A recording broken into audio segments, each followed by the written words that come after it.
एक छोटे से कस्बे में समीर नाम का एक लड़का रहता था। बचपन में ही पिता की मृत्यु हो जाने के कारण परिवार की आर्थिक स्थिति बड़ी दैनिक थी।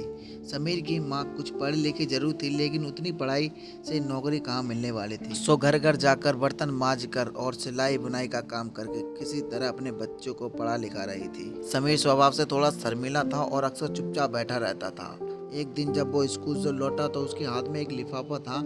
उसने माँ को लिफाफा पकड़ाते हुए कहा, माँ, मास्टर साहब ने तुम्हारे लिए चिट्ठी भेजी है, जरा देखो तो इसमें क्या लिखा है। माँ ने मन ही मन चिट्ठी पढ़ी और मुस्कुराकर बोली, बेटा, इसमें लिखा है कि आपका बेटा काफी होशियार है। इस स्कूल के बाकी बच्चों की तुलना में इसका दिमाग बहुत तेज है और हमारे पास इसे पढ़ाने लायक शिक्षक नहीं है, इसलिए कल से आप किसी और स्कूल में भेजें। यह बात सुनकर समीर को स्कूल ना जा सकने का दुख तो हुआ, पर साथ ही मन आत्मविश्वास से भर गया कि वो कुछ खास है और उसकी बुद्धि तीव्र है। माँ ने उसका दाखिला एक नए स्कूल में करा दिया। समय बीतने लगा। समीर ने खूब मेहनत से पढ़ाई की और आगे चलकर एक सिविल सर्विसेज परीक्षा भी पास की और आईएएस ऑफिसर बन गया। समीर की माँ अब बूढ़ी हो चुकी थी और कई दिनों से बीमार भी चल रही थी और एक दिन अचानक उसकी मृत्यु हो गई। समीर के लिए ये बहुत बड़ा आघात था। वह बिलक बिलक कर रो पड़ा। उसे समझ नहीं आ रहा था कि अब माँ के बिना वो कैसे जिएगा।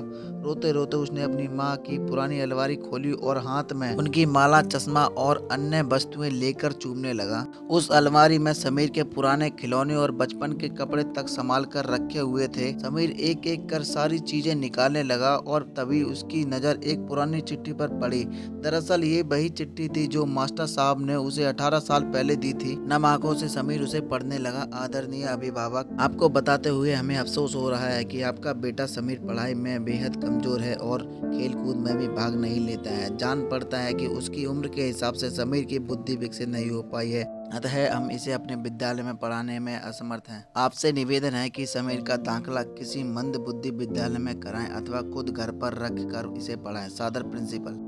दोस्तों, भगवान सभी जगह नहीं हो सकते हैं, इसलिए उसने माँ बनाई है। दोस्तों, अगर आपको हमारी वीडियो पसंद आई तो सब्सक्राइब और लाइक करके जरूर बता देना और कमेंट भी कर देना आप लोगों की वीडियो कैसी लगी आप लोगों को।